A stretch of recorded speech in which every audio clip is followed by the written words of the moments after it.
Okay. All right. Well, we'll go live again because I was in a pretty good conversation and had to cut it short. So, all right. Bye.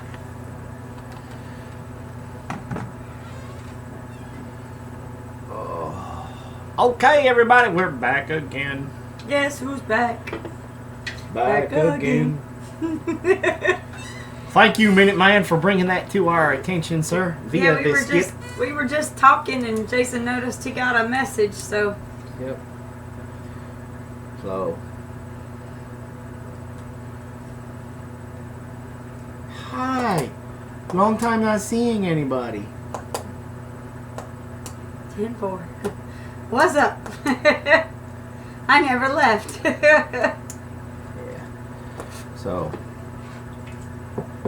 Let everybody know. We're not really sure. Or no, I guess we are sure. She said something about they were driving around the mountains for 8 hours, so they're tired. Oh. I think that's what the gist of the video was. Oh, I don't know. But we gonna do it. Minute Man's awesome. He leaves us on a screen. Nice. So when you go live, it cranks up. Nice. We're so special. That's why it takes my video so long to process, man. Okay, ladies. So. Hey, Trudy. The question is still at large. You guys are giving me some great stuff. Yeah, so I want y'all to know we were going back through the chat and we were writing down all of the things that y'all wanted to see. So we are listening. I've made notes. Yep. And Blaze came in a few minutes ago and Jason said, "Son, we got a lot of work to do." And of course, I was cracking up because I can't remember who said it, but somebody said Robin's going to get her house remodeled. Yes, cockeyed. I got it on there for the motion light. You know what? That's going to be the last thing I do, cockeyed. A lot of the things you guys suggested are things that we actually do have stuff that needs to be done. Yeah. Like, we are doing drywall. Yeah, and that's one of them is to put the motion lights up. And one of them is a motion light. So we'll be able to cover a lot of this different stuff. I mean, just about every single thing that was on here, we have. Yeah. Yes, I got your cooking on there, Tanya. He's pretty sexy in an apron. Aren't you, baby? Mm-hmm. Especially when that's all I'm wearing. You know what? I'm going to wear my apron and my kilt. That was who said it, I think, was Suburban Hillbilly. What? Said Robin's going to get her house remodeled. Yep. So anything else, ladies, that you can think of? Obviously, the toilet is probably very high on the list. Which is really cool because we were fixing to swap out our commode anyway. So.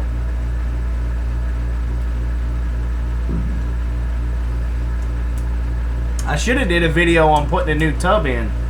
Oh, yeah, that was fun.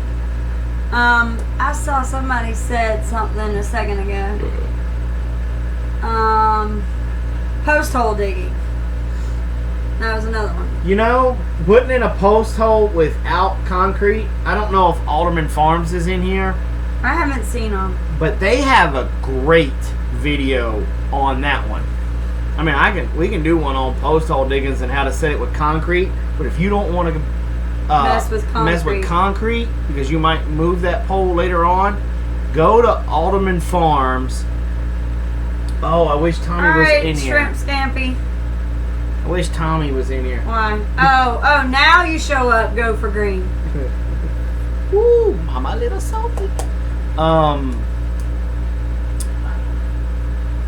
Somebody can anybody message Tommy from Alderman Farms? Because I don't want to send you to the wrong video and I forget. It's got a different name to it. Cockeyed says, I used Alderman's method to put up my clothesline. Yeah, I'm not, yeah. Yeah, but we want to learn the right way, Beth. Hey, Candy. Hadn't heard from you in a while. I'm not holding my tongue on that anymore. I know you're not. I got it.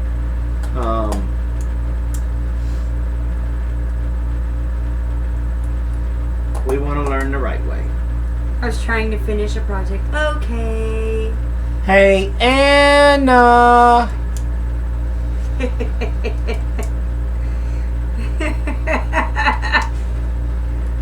Uncle Jason's coming for that travel system.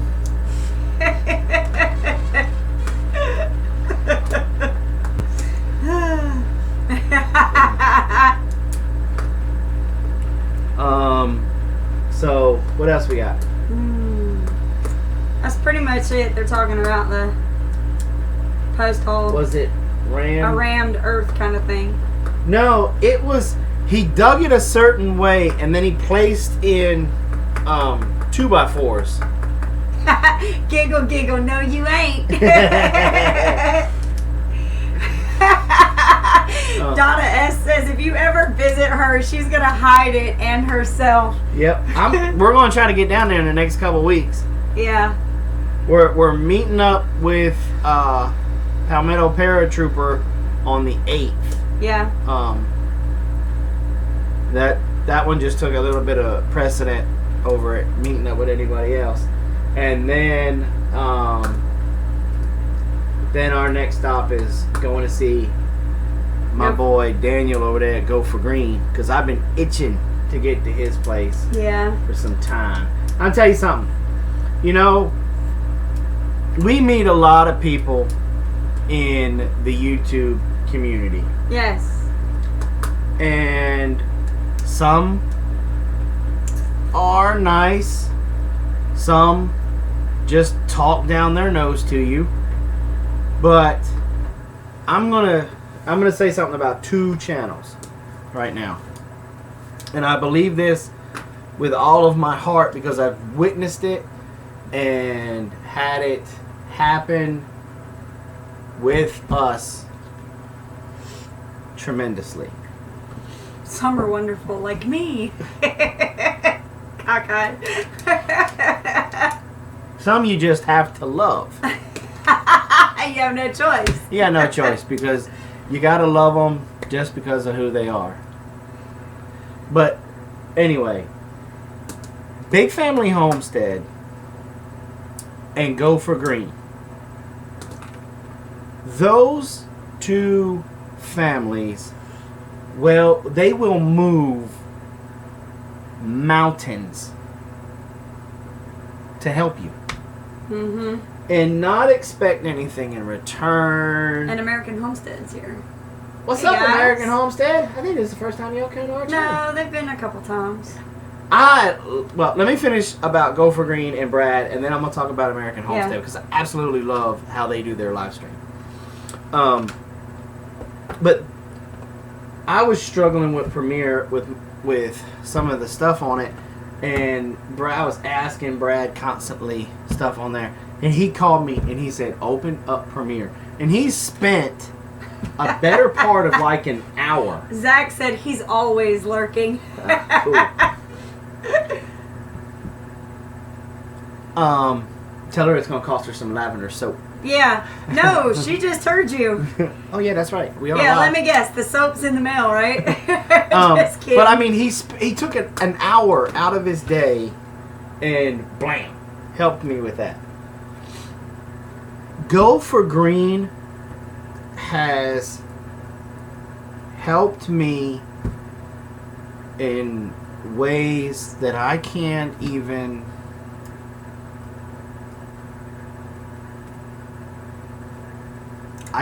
express. Just being there, just to have a conversation with me when I'm having just a really hard day with my PTSD. And I don't even think they knew it. And they share their faith with me, which is not exactly, it doesn't exactly line up with ours. Which is fine. And it is absolutely spiritually rewarding. Mm-hmm. And I know other people have other channels that are like that, but I am telling you, those 2, don't ever be afraid to reach out to those 2 channels. And of course us, but you know. Now, American Homestead. Wait, can I answer something real quick? Sure. How's kombucha coming? It's not. I started 3 separate brews, and I'm not sure what is going on. I think it might be the air conditioning. Will you stop? I think it might be the air conditioning. But 2 of them grew mold. And one of them, the scoby's not growing very well. I did have them in darkness and away from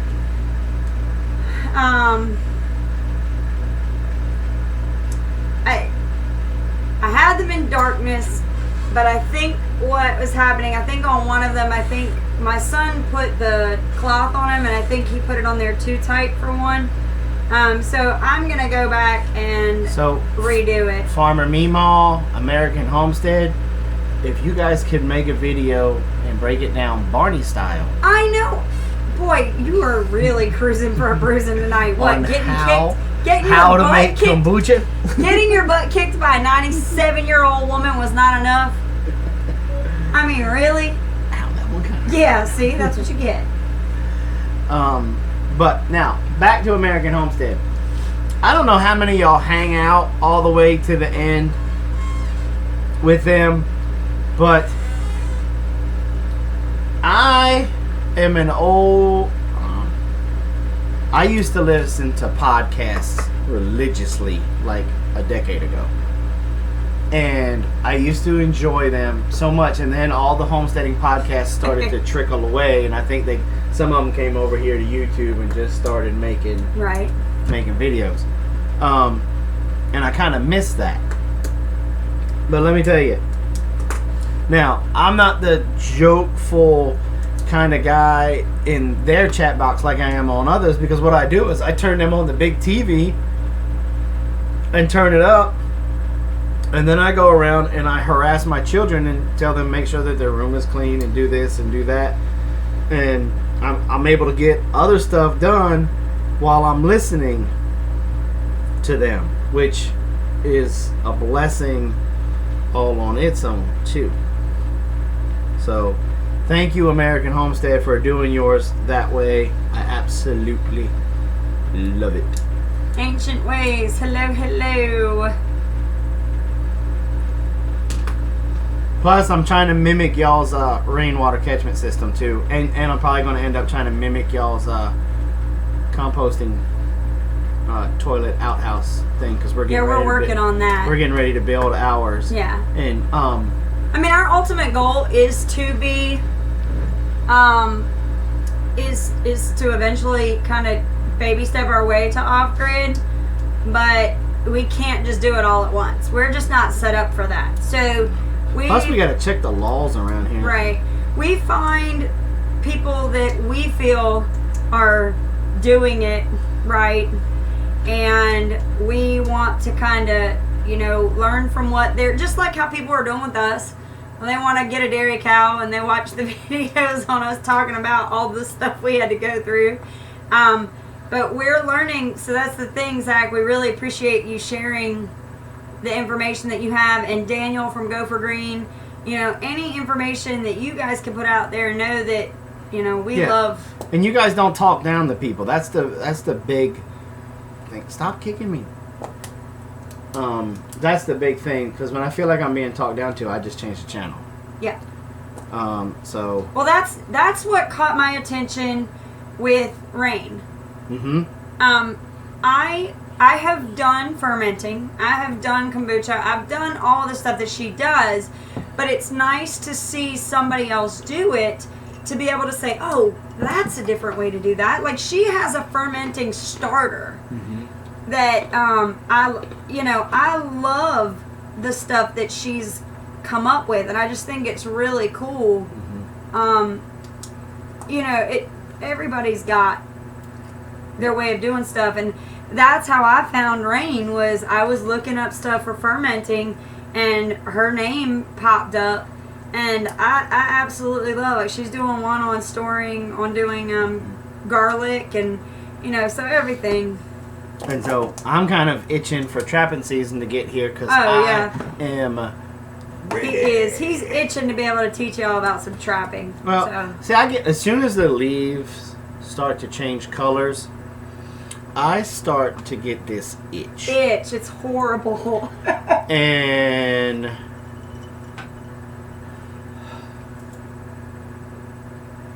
I want my traps have to come out of the shop. Mm-hmm. And they get laid out in the grass. I start inspecting my black walnut trees. Mm-hmm. And Zach said he loves trapping. Just wish he had more time to do it. Yeah, time to do more. And back me up on this, Zach. Isn't trapping like Christmas time every day? I mean, it is, because you'll be laying in the bed at night going... I can attest to this. Because that morning that you got that coyote, oh my gosh. You're kind of like, I wonder what's in it. Did I get that beef? You know, or you go out doing your scouting. Every morning you wonder what you got. You go out and scout and you see coyote tracks that are like, bow!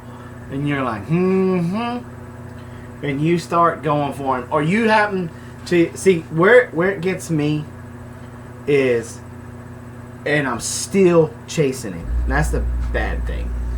It was like 2 years ago, we came the back way home. And this one soybean field, it just got plowed, and we come around a corner, and there was this beautiful, solid, black yoke, except for he had a white patch right there. And we stopped, and we watched him for a while. He had to come across my place to get to where he was at. And I've been gunning for him ever since. I've got permission to trap all the properties around me. And some out that way. So I'm zeroing in on this dog. He's so pretty. I've seen him. He's absolutely gorgeous. I can't wait for him to be in a trap. Yeah. And I am going to sacrifice a trap because I'm going to get him mounted because he is just absolutely gorgeous. And I'm going to sacrifice a trap because I'm going to have him mounted to get the full body mount. To get the trap, And I'm going to have the trap on his paw with it like this. Because I've seen one or two mounts like that, and they are absolutely Okay, so Claire's here, and so is Amanda from Freedom Acres. So, hey, guys. Hey, Amanda. Annette, do you cook the wild meat? Absolutely. And yes, I can do videos on that. Once trapping season gets here, we'll do some. I'll show you how to, maybe we'll do one from trap to table. Trap to table? That sounds good. Okay, Amanda. Now, you asked for it, and I started doing them, and I haven't seen any comments, so I don't know if you've seen them. I put out 2 videos on home maintenance, and we asked, before we stopped the other show, before we learned that Living on a Dime wasn't going to be on, we asked what are some other home improvement, home maintenance videos that you girls would like to see, and my main kind of focus is for you. So I need to know what are some of the ones that you want to see, baby girl. Living on a Dime. Anita Pink said Living on a Dime canceled and gave this as a great cast, and I love it so far. It's just a new fan. So Living on a Dime, thanks for sending her over this way, and Anita, welcome. Yeah, welcome. Please so. So, but yeah, I mean, you know, J-No said it best the other day on Wayne's thing. He said the awesome thing about trapping is coon cuffs. when you go home,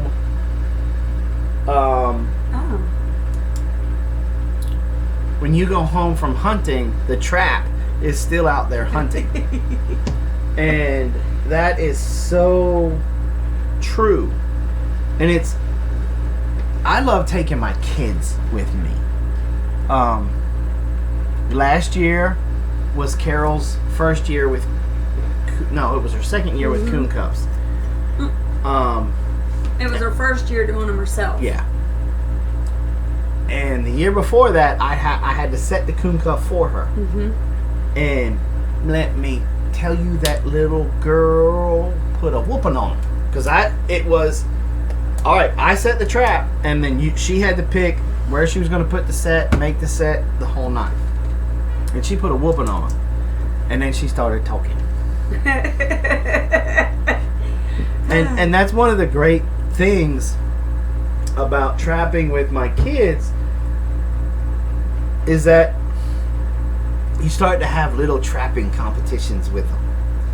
You know, and one of my best years trapping was with my son when it was finally time to let him trap on his own. Mm-hmm. And if letting them leave the house is just as half as hard as that was for me, I am going to just be mush.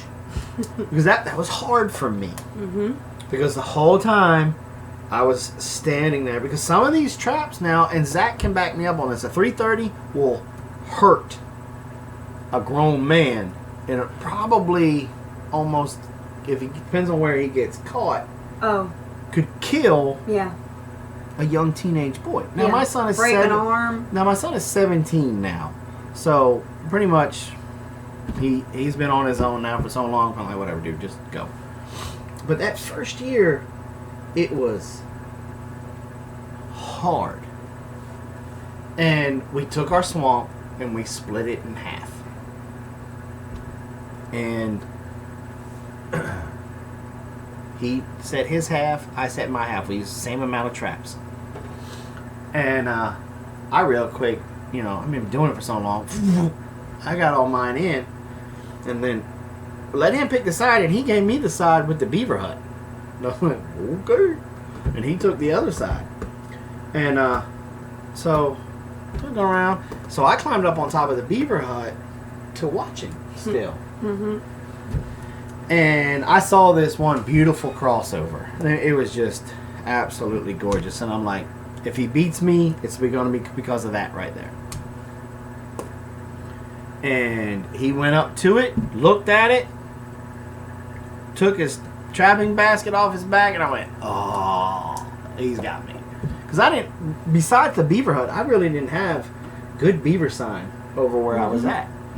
And I had a lot of muskrat, but we came up with a point system, and I would have had to catch like 1,000 muskrats in order to compete.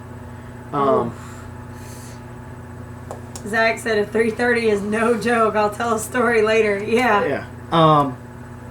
And so he looked at this crossover, and see, my son, and this is going to make Zach cringe, but he used to take the setting tongs, okay, and he would place it up against his chest, but he would do this weird lean over thing when he was doing it, and then he would bring it like this. But if it was to slip, because of the way he leaned over, it would have caught him like right here. Right here, and just take his chin out. And no matter how many different ways I would tell him or show him. Tools we would get, like we had different stuff for him to do. He would still just that way and don't do it over that way. But my son's got a neck that's like that long, so. But still. I mean, you know, and that's why he was able to put it in such a way. He got an ET neck, and bam. So I watched him set this, and the whole time I'm over there, I'm holding my breath because we're in the water. He's got his gauntlets on, and they can slip sometimes. I'm like, why didn't he just use? Because they got a nice caulk gun one for kids. But he got it all done. I was able to breathe again, and he disappeared down over the dam. And I'm like, oh man, he must have a sweet spot there. And I waited and I waited and I waited, and he never came back up to set the crossover. And so finally I'm like, great, he fell in, got caught in the trap, something. So I come around the backside of the dam and come up, and I look down, and he made this gorgeous set because the crossover went down and then it cut back and did like that. Well, he made this it was a beautiful set. Blam, right there. And I'm like, how many more traps you got left? Oh, this is my last one. You're setting there? Yeah, I'm going to try something. It's an experiment. I said, son, you don't experiment during a competition. Yeah. You know, I said, but hey, you the man. You do what you want to do. The whole time I'm walking home, I'm giggling. I said, oh, I got this in the bag now because he didn't set that crossover. And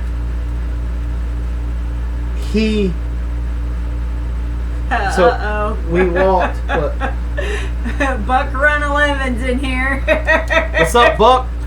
But he said it, and so we're walking back to the house, and I'm giggling. I'm like, I got this in the bag. This is mine. He didn't set that crossover. I own him. Oh, Daddy's going to be talking smack the entire trapping season. I've got it. Right? So all that night, we're sitting at the house, and I'd be like, shh, shh, shh. You hear that? Blaze, did you hear that? I think one of my traps just went off. Thought I heard a train rattle. Right? So I'm just on it. I'm just talking mad trash the whole night. Right? So we get out there, and I said, all right, good luck, son. Yeah, Dad. Take off. Checking our traps. I didn't get anything. It's what like you get for talking crap. It's like nothing moved that night. And so I make a real quick beeline. I'm sweating bullets now. I make a beeline, and I get back up on top of the beaver dam or beaver hut, and I'm looking, trying to find him. And all I hear is woohoo! And I see the tips of his fingers go up like that, and I went, crap. And so I take off. And so, because he was at that crossover, but down in his little hole. And I'm like, you okay? Yeah, Dad, it's great. I'm like, did you catch something? Well, I don't know. I don't know yet. I'm like, what do you mean you don't know yet? What you woo-hooing for? You only woo-hoo when you catch something. He goes, well, the trap is gone. I said, well, woo. What? The trap is gone. It wasn't a small trap. It was a 330. I was like, what? I said, dude, that's like a $19 trap. I said, what do you mean it's gone? And he goes, I set it up. I said, I know you did. Did you wire it down? Yes, sir. I did. Right there's a stick. It's broke. And so I walked down there and I looked, and he wired it down to a big honking stick. And it was just snapped. And I went, huh. I said, well, we got to find it. I said, you take that side of the creek, I'll take this side, and let's just baby step and see if we can find something in the water. Because I'm thinking, because we do have wild hogs, I'm thinking, great. There's a sow or a boar running around. That's what we were thinking. Somebody got caught on his snout. Mm-hmm. Like a Mr. T starter kit. Yep. And he's running around.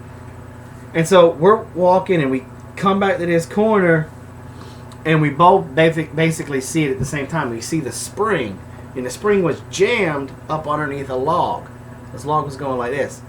And I pointed, and he said, yes, sir. He walked over there, and he grabbed the hold of the spring and went. And I said, boy, just pull it.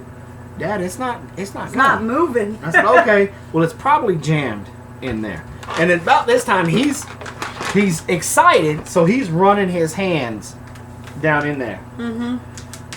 And he went down and he found it, and he started smiling, and then he started going, and then his eyes started getting bigger and bigger and bigger, and he came back, and I'm like, what's the matter? And he pulled up the tail, and no lie, y'all, I ain't even making this up. That tail was like bow long, and then like bow wide. Mm-hmm.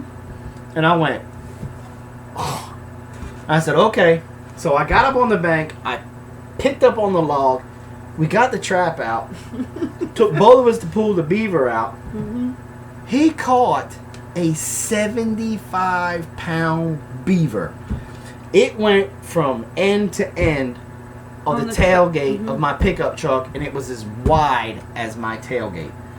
And when I'm talking about end to end, I'm talking body. The tail was hanging off the side. And so we got it out of the trap, and the only thing that saved us was because when he must have come down and was just sliding and hit that trap and bounced. He broke the stick, mm-hmm. went rolling, and then whoosh. We didn't look at records. We weren't really, man, that's not really. Well, I personally caught a 101-pound beaver out of the Augusta National. Yeah. So because there's not a lot of trappers here, so they tend to get really big mm-hmm. and take over places. So the only thing that saved him was as he was going down the creek, that spring caught that log and it dug in. Mm-hmm. dug in and he got stuck and he asphyxiated and died. But man, we ate off of that beaver for a while. We sure did. And what funny was, well, and he hadn't shot up yet. He was still tiny. So he was still small. And so now I'm kind of pouting. I ain't even gonna lie. And so I helped him get up. He went back, set his trap, and when the beaver was on top of the dam, and I'm just, man, I am salty. And so I said, okay, well, let's go. And he kind of looked at me, and he said, "You gonna help me with this beaver?" I said, "You caught it." Because he started bragging, he was like, "So well, you caught it. Get it out." And my son is smart, so it took him a whole 45 seconds. And he pulled some of the rope that he had out in his trapping basket. Boom, floated the beaver across the pond. And when we got to the other side, I said, "Come on, all right, turn around." I picked the beaver up and put it down in his trapping basket. I put it in his trapping basket, and he went, "Woo!" I had to catch him. It weighed more than he did. I had to catch him. He fell back. And I pushed him forward a little bit, and so he was walking back to the truck, kind of bent over like this. And anybody that's been in the military, you know, when you are going up a mountain or anything, or you just dog tired, you just kind of lean forward and let the pack push you. But this poor boy leaning forward, and that tail was slapping him. Gabby said, "I heard this story, but last time it was a whale and a rowboat." Oh, ain't the story. I got pictures. I've got pictures. We can show them. I can prove it to you. The beaver was as tall as my son. Like, he had it up to his head, and it was dragging the ground. Matter of fact, it's on my Facebook page. Yeah. So. Okay, so I'm going to let you answer this. I was just going to email it, but it looks like everybody else is kind of okay with this conversation, so we're just going to go there. Rain wants to know, how do you dispatch a raccoon in a coon cuff when you're in city limits? I was going to say choke stick. And Amanda said, as her family used to say, baptize it. Same thing. I would, if you're inside the city limits and you can't shoot a firearm, they make pellet guns now that are as strong as a 22. You could use it, or you put a choke stick on it, trap and all, put it in a 55-gallon drum and drown it. You know what? Life in Farmland asked if we've eaten the tail. We have not eaten the tail yet. We usually take the great coyote bait. We'll take the leather off and then use all of the fat and everything as coyote bait. Uncle Buck said, "I caught a big boar coon one time. It pulled the trap stake, followed the fence row, and found it hung up on the fence." Were you using coon cuffs, Buck? Uncle Buck? Because let me tell you, this happened to me last year, very first time ever. And Zach, if you're still here, has this ever happened? Do you use coon cuffs? Do you use coon cuffs, and have you ever had this happen also?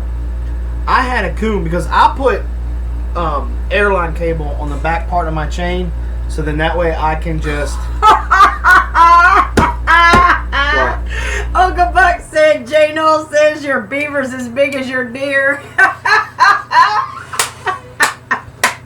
I'm sorry, that's funny. That'll put you in kitty jail. Teresa knows.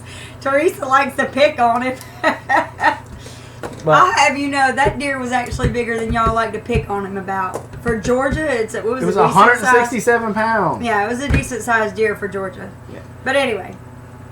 But we'll wrap the coon cuff on itself, like if we've got this as a tree, we'll wrap the no coon cuffs, just coils and long. See, y'all done got me all flustered now. Wrap the airline cable around, and I have the hoop on the one end, and then I'll pull the coon cuff through. I had an old coon. At first I thought, wow, he was a smart old bugger. He kind of took the wire and went up the tree and then just hung there until he slid out through his paw at his body weight. Pull it. And I was like, okay. So, but I went down, 20 feet to my next coon cuff, and there he was by the other hand. So. Yeah. Buck said it happened 35 years ago, so coon cuffs weren't even really. South Georgia Hydroponics, we are in northeast Georgia. We're in Elberton. I thought I should do. So. Bigger deer than we have in Florida. Yeah, I mean, they're not. Yeah, they're not huge. You Ohio boys can say whatever you want to about my deer. It doesn't bother me, because at least people in Georgia can spell deer. Just saying. Rain says they're looking at a couple pieces of property out of town, 20 acres each, and could use some prayer for guidance. Absolutely, we'll put you on our list. Yeah. So, but you know, I got really excited at one point during Wayne's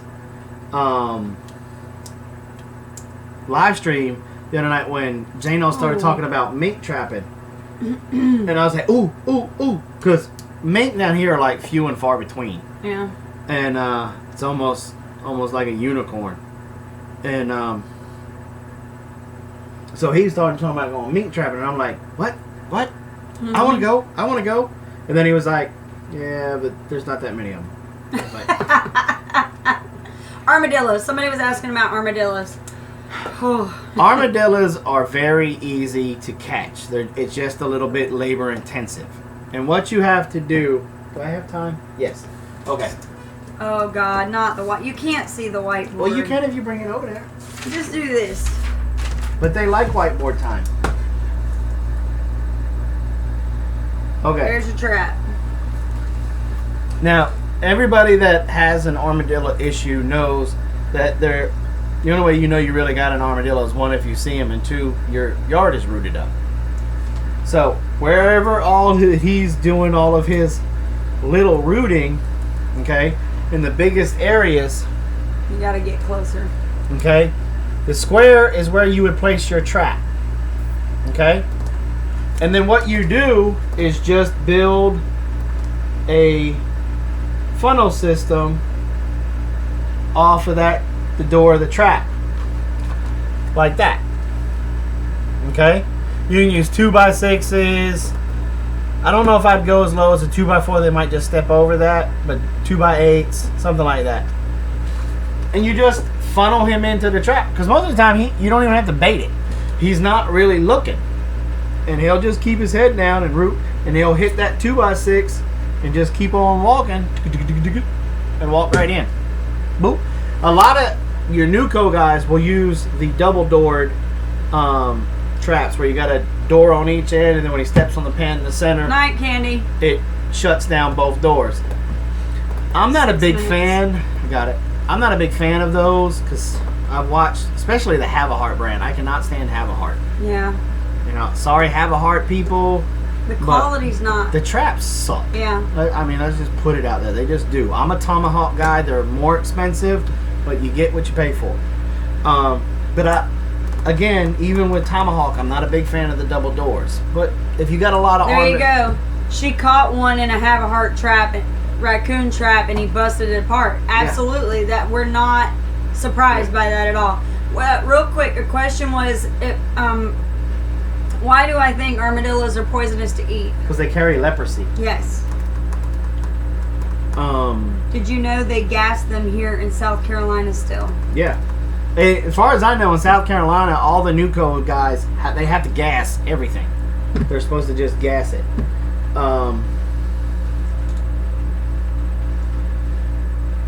But you can use those and build your funnels on both sides, and then you can cover more of an area that way. But they're very, very easy to catch. And if you have to use bait, if you got one that's been caught before, now if they've been caught before and then some guy for some obscene reason relocated them, then you may have to just go to Walmart and just buy you some worms and just put the worms in there. Because that's what they're going after when they're rooting up your grubs, yard. They're going after the grubs, the worms, and stuff like that.